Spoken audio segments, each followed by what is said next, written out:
Hi everyone, so today I thought I'd talk to you a bit about my university exams, how they're being affected, what's happening with them essentially, and also if you saw my last video with all my project stress, I actually got the grade back today and I'll tell you about that as well.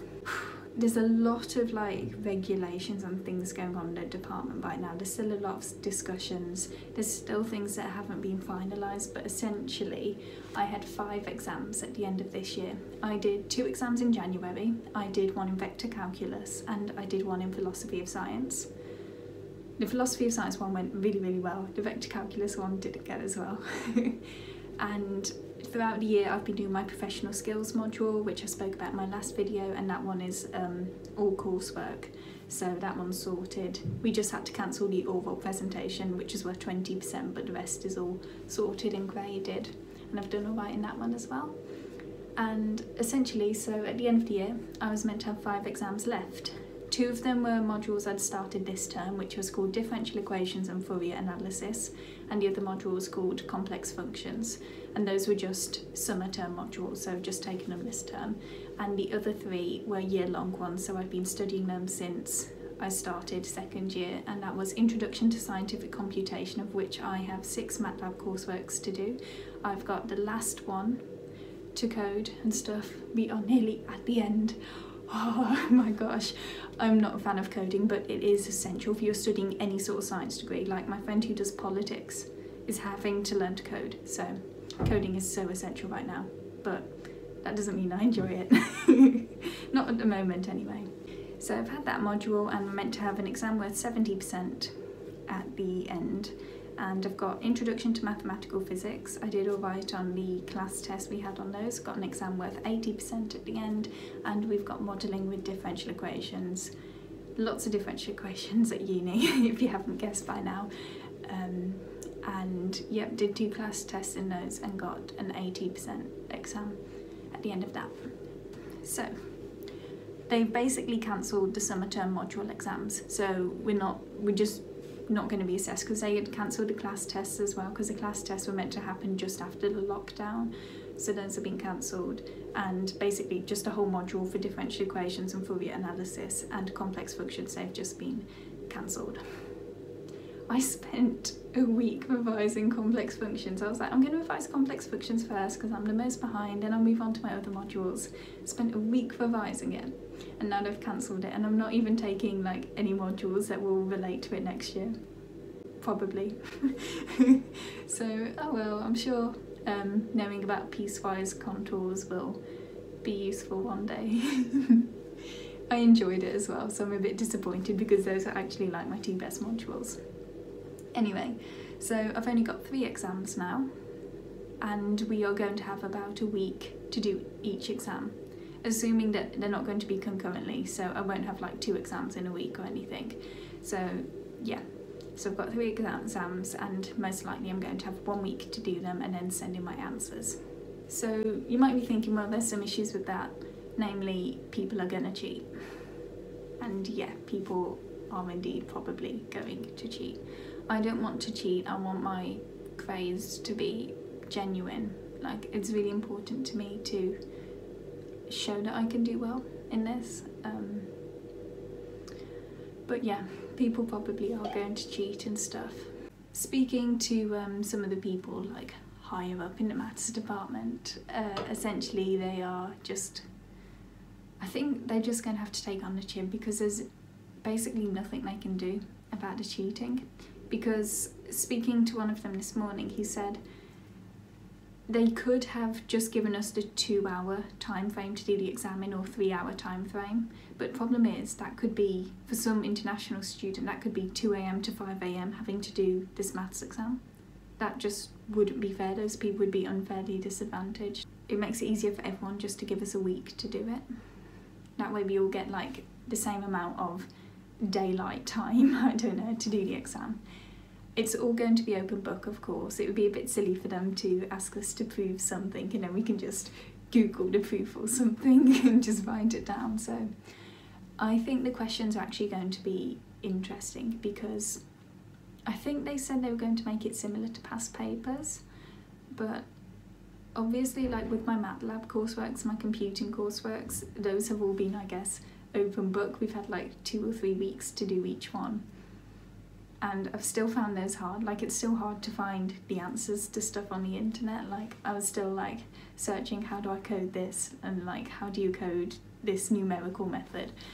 And I still couldn't really find the answer for some of them. I'm also worried as well, because I'm hoping now that I'll only have 3 exams in a week to do each one, that I'm going to do a lot better than last year, fingers crossed. But the problem with that is I'm worried when I make my master's application this autumn, the unis are going to look at it and they're going to think like, that's a very suspiciously big jump in grades, she must have cheated or something, and oh, I don't know. The only thing I can think is just, I've just got to do as well as I can. Whatever happens, happens, you know, I have no control over it, and it's just about saying that's just out of my control. I've just got to do my best. Like getting the high, my philosophy since after sitting my GCSEs has been getting a really good grade in something will likely never disadvantage you, but getting a not as good grade in something will have a much higher chance of disadvantaging you. So for example, chemistry GCSE, I was like, I never want to do chemistry again after this.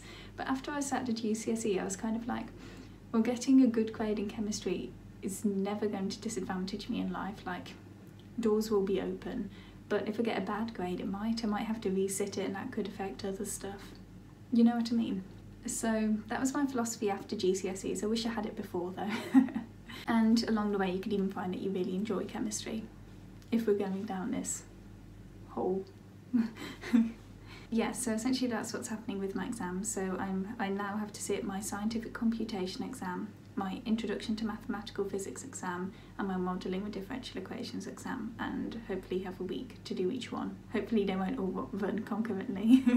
That would be stressful. They've also spoken about something called the safety net policy, which if you're at uni you may have heard, seen petitions for, maybe your uni's implemented it. The safety net policy is basically you won't be able to achieve a worse academic average than you already have, if that makes sense. So for example, if right before coronavirus happened I had sat my January exams and last year and I was averaging 67%, then as long as I pass my exams this year, like I don't just deliberately fail them all, as long as I pass my exams this year, even if I get 40%, they will bump it up to a 67%, I think. So I'll either do the same as I did before or worse.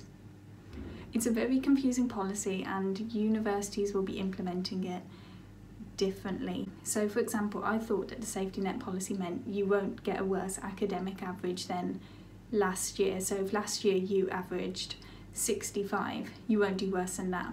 But I don't know if it includes your January exams as well. So if last year you averaged 65, but including your January exams you averaged 67, then you won't do worse than 67.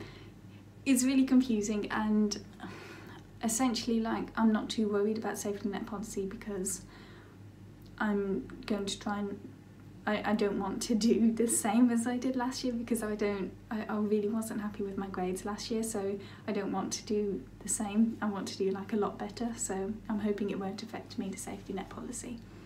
Fingers crossed. So yeah, that is essentially everything I know about the exams. If anything I've said is unclear, which it almost definitely is, I will put links to all of Nottingham's relevant stuff below so you can have a read for yourself, or if you're at Nottingham that might be useful. So last thing is I got my report grade back. They just give us the raw grade first, the grade for the report in general, and then they're going to look at the scaling. So I still haven't heard back what they're going to do about scaling, whether I am going to be scaled as 1.1. So yeah, I'll update you on that when I hear back about that. But the report that my group did got 67%, which is pretty good. I'm fairly happy with that. I do hope the scaling sort of works out, because if it was scaled it would go up to 74% for me, and that would be good. I feel like that would be quite a good reflection of the work I put into it, but obviously like I've spoken about all my worries and all that stuff about scaling. Like I don't want to get into it now, but basically watch my last video if you want to know like why I'm so stressed about scaling the report and everything. And but yeah, 67%, that's all right. That's okay. I sound like I'm trying to convince myself, don't I? We're just going to hear back on the scaling about that, and then I'll let you know what my final grade and that would be. But yeah, so good news, I think. So that's how my exams are working. So I've got to revise for my exams. I just really want to do as well as I possibly can, because they almost definitely are going to moderate these exams. Because if everyone walks out the exam with like 80%, they're going to have to moderate it. I don't know how moderation works as well, so my philosophy is I just need to do as well as I can and then just see what happens. But yeah, thanks for listening, guys. Let me know what's happening at your uni with exams, because I know that some unis have cancelled it completely, just like cancelled all exams, and I don't think I'd like that, because then I wouldn't have anything to apply to my master's course with or anything. But let me know what they're doing and we'll get through this together. We'll get through it. And I'll see you soon. Bye.